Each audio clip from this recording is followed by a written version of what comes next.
Hey everyone, welcome back to another video. In this one, I'm going to be taking a look at the new dimension rifts and giving you advice on how to best tackle some of the higher stages of the dimension rift that are a bit tough to do, as well as break down how dimension rifts work in general. Besides this, I'm also going to be looking at two of the reforged CTPs, being the CTP of Destruction with the Strike effect and the CTP of Greed with the Ambush effect. Just a note though, I only reforged the CTP of Destruction to see how much better it makes the character in content like World Boss Legend and ABX. I haven't reforged the CTP of Greed yet, but based off the description in the patch notes, I have a few recommendations of who that CTP could be good for. If you're wondering why I didn't just reforge the CTP of Greed to test the ambush effect, it's because the effect is a little bit tricky to make use of, since it activates when you're taking hits and it has a very particular effect for the character. So based off this, I'm using my knowledge on how the characters work in game to provide you with recommendations that can synergize well with that effect. Starting off with dimension rifts first, the way that you can access them is through the main menu.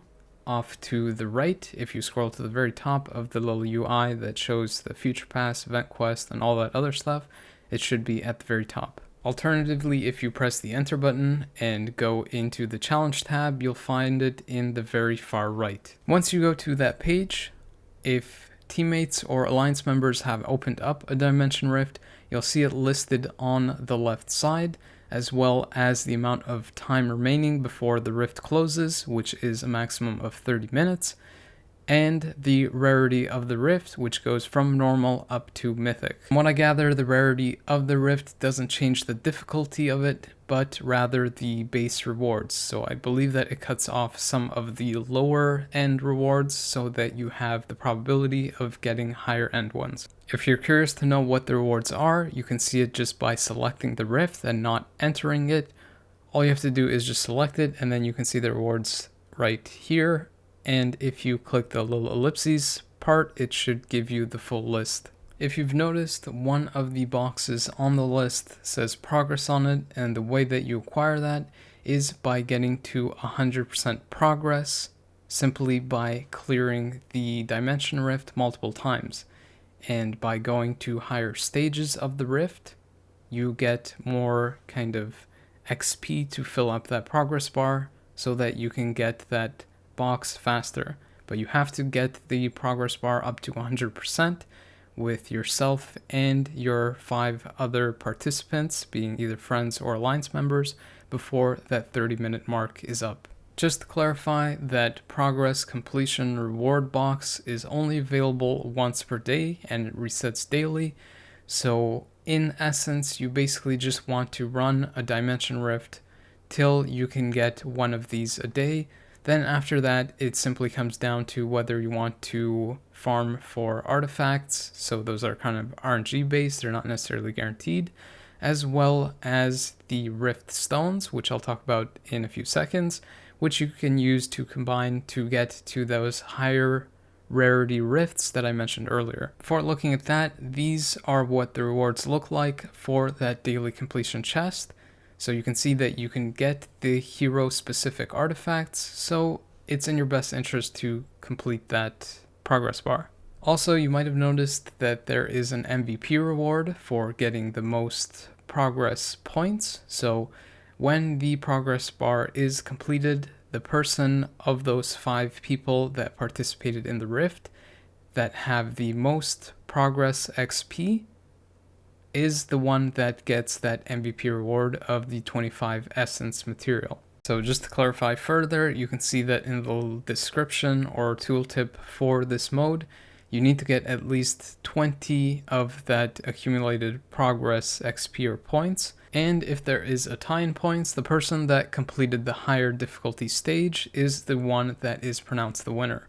So even though the higher stages take longer to complete, it will almost guarantee you to get the MVP reward, but you also want to do it because you get the first clear rewards that I'll also show in a few seconds here. Also, one important thing when doing dimension rifts, you have access to 3 per day. So you generally just want to do 1 fully completed a day to get the progress completion reward, but you can access it up to 3 times a day. 2 times you can access it from your friends, so by joining their dimension rift, and 1 time you can access it yourself by opening your own dimension rift. So if you want to open your own dimension rift, you go to the dimension rift page and then click the button that says open dimension rift. From there you can select the rarity of the dimension rift that you want to open, but you need 25 of a particular rarity of stone to open the respective dimension rift. So if you have, for example, 25 red or mythic dimension rift stones, you can open 1 mythic dimension rift. If you're wondering where to get these dimension rift stones, you will always get the normal ones when you complete a dimension rift. As you go higher up in difficulty and stages, you will get the higher rarity dimension rift stones, which then you can use to open up the equivalent dimension rift that matches the rarity, or you can combine up the stones for the higher level or the higher rarity rather dimension rifts. I can't necessarily tell you if there's an ideal rarity that you want to aim for as opposed to just going always to mythic, but what I'm currently doing is kind of always going to mythic, and if I can't make a full 25 of the mythic stones, then I save whatever purple or yellow or orange ones that I can to make those rifts. Generally, you want to go for those higher rarity rifts since it's easier to get them completed because people want the higher end of the rewards from them. So the other thing that I mentioned when clearing dimension rifts is that you get first clear rewards. So as you go from stage 1 to 6 of difficulty, there is a first clear reward for each one, which is usually the dimension rift stones, as well as a dimension rift box when you get to stage 6. You really want to get this box if you can, since it always gives you a hero specific artifact. By the way, if you're wondering what that crossed swords icon is, it's basically the amount of progression XP or points that you get, depending on the difficulty of stage that you clear. I'm not 100% sure, but I believe that the conversion rate is 1-to-1, so you would need 100 points total to get a fully completed progress bar and to get the progress reward. However, since you're often not doing the dimension rift by yourself, you're more than likely going to be getting around the 20 to 30 point mark most often. Also, another interesting thing to note is that the dimension rifts do not require boost points, so you can't alter how much energy you use with the boost points. In my opinion, that's really nice because a lot of things use boost points and it becomes really difficult to manage them for things like giant boss raid, for example, when you're doing so much different content that uses it up. Now, in terms of team suggestions for this mode, stages 1 through 3 or even 4 aren't really too much of a hassle, but when you get to stages 5 and 6, the difficulty really starts to peak. Even with my 16% pierce on cards and my damage being anywhere from 110 to 130 or 40 depending on procs, it still takes me about 2 minutes to complete stage 5 and 6, so usually I'm left with anywhere from 40 seconds to a little bit over a minute. And the reason that I mention this is to highlight that it is fairly difficult and not everyone will be able to complete those higher stages. Still, there are specific teams that you can use to help you complete them or at least get very close to completing them. And those teams, unsurprisingly enough, are very similar to the best characters that you can use in this patch. So that would be characters like Doctor Strange, Ghost Rider, Thor, Quicksilver, Odin, and the character that I find is best of all is Loki. I've mentioned in a previous video why Loki is so good for dispatch, and I believe that's the one that compares his President and TVA outfit. If you don't have either of those, I would highly recommend getting the President one, since it is very versatile and can be used in both PvE and PvP content. As for the team, you want to use White Fox lead with the latest uniform if possible, and Valkyrie support, since she also provides that ignore dodge, which for these opponents I'm pretty sure they're higher than level 70, even though there's no real way to check. Your opponents being higher than level 70 means it's harder for you to hit them, so that ignore dodge helps your skills connect better. By the way, I realized that you can't use White Fox's passive to boost up Loki's damage since he's a villain, but you really want to use her for her leadership. So if you don't have White Fox's uniform or the character itself, you can use Enchantress for a similar effect. If you don't have Loki, then just use any of the characters I mentioned, or whichever characters you use in Dispatch to clear the highest stages. Also, because the format of this mode is 1 vs 1, you want to have 1 damage character and 2 supports. So having 2 damage characters like you do in Dispatch won't work, since only 1 is active at a time. Now, the first part of the video covered the Dimension Rift content that was added, or I guess re-added or restructured from before, and the second part is looking at the reforged options that were added for the CTP of Destruction and the CTP of Greed. The part that I'm going to be taking a look at is the strike and ambush effects that were added for the CTPs. So for the CTP of Destruction, the strike effect basically gives you increased damage to boss types that scales a little bit higher with your concentration. Whereas for the CTP of Greed, the ambush effect gives you some ignore to your opponent, lowering your damage, which also scales higher with the concentration that you have. So simply put, if the opponent had something like a CTP of Authority that was reforged and ignored, for this sake, up to 100% of the damage that was taken, a CTP of Greed with the ambush effect that has that 35% damage decrease ignore would make it so that the opponent takes 65% less damage as opposed to that 100%. So basically you're taking 35% damage mitigation away from them, which allows you to deal more damage. It's not equivalent to you getting 35% extra damage,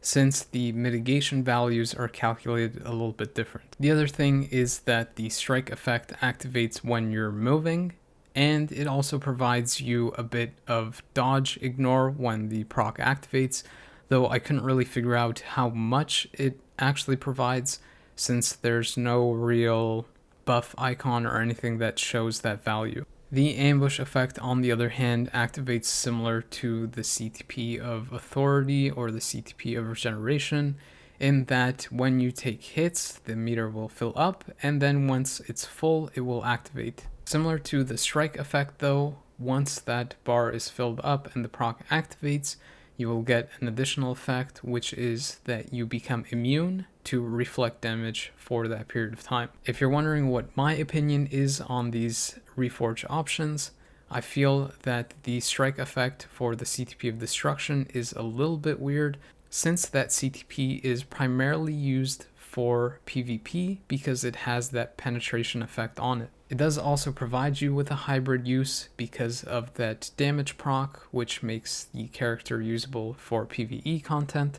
But considering that most people that want to build a character for PvE content will more than likely use a CTP of Energy, it would have been, I think, more beneficial if they continued the specific role of the CTP for PvP and added something like a super guard break proc when that meter filled up. So to clarify, they could probably balance it by getting rid of the ignore dodge portion of it that activates on the strike proc and have super guard break effect activate instead, and possibly also up the amount or percent chance for penetration to occur from 30% up to something like 40 or 50% with the mighty CTP of Destruction, and go up to 60 or 70% with the Brilliant version. As it stands right now, 40% chance to penetrate all sources for a Brilliant CTP of Destruction isn't really that great,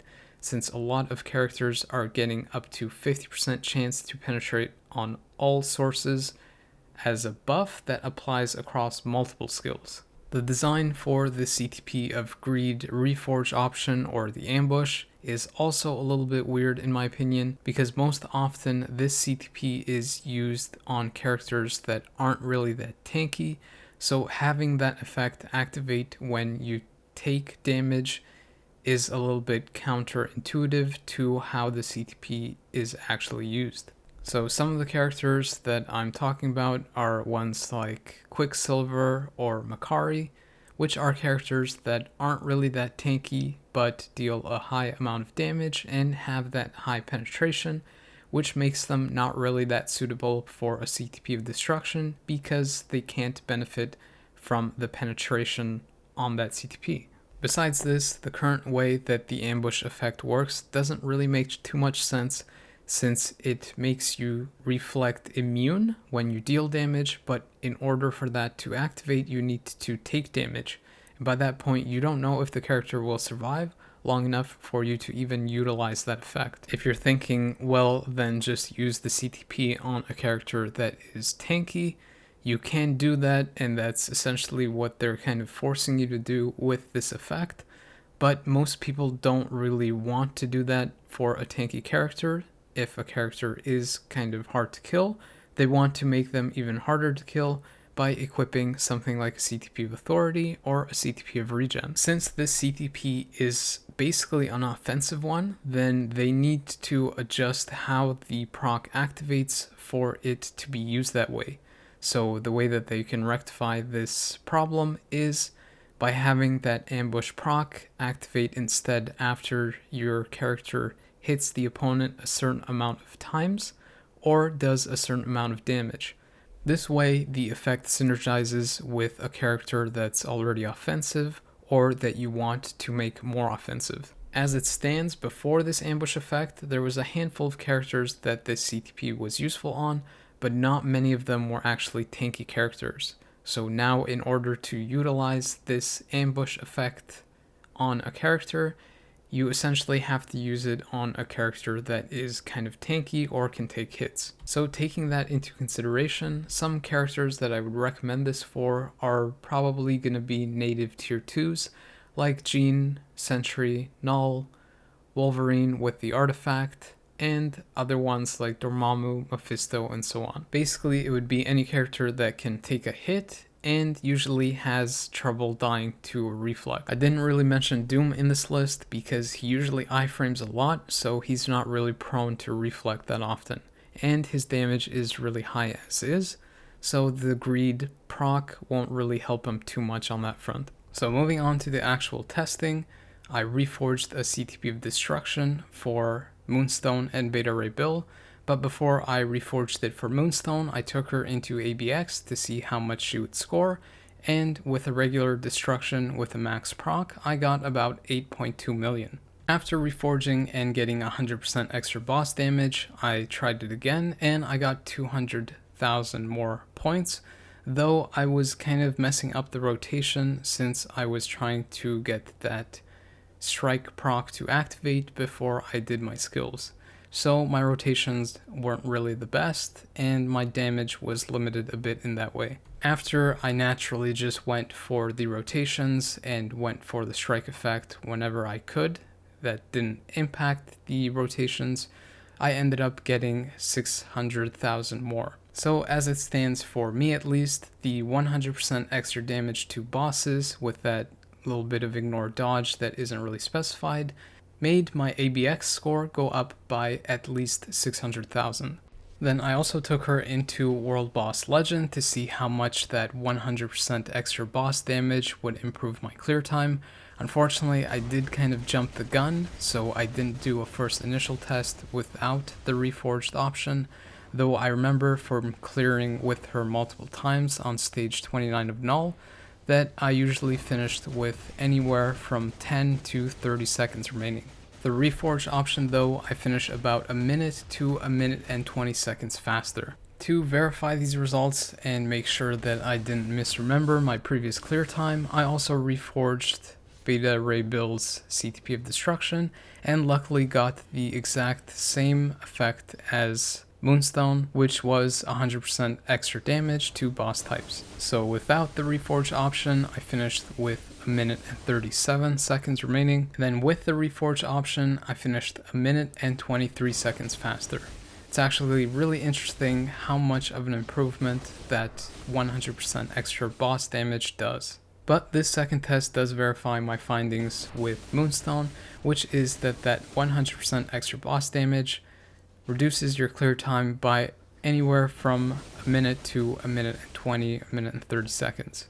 I can only imagine how crazy a brilliant version of this would be, giving you that 200% extra boss damage and the additional 40% extra damage on top of the 200% proc. If you want some suggestions for who to use this CTP on, I think that Captain Marvel might be one of the top picks because of her passive effect that increases the duration and the amount of a proc. Other than that, any other character that you want to use in PvP but you think is also good in PvE, you can equip a CTP of Destruction with the Reforge option. Anyways, that does it for this video. I didn't really check whether the ambush effect works versus PvE bosses, though I think it might be able to ignore their damage reduction as well, similar to how a CTP of Rage works.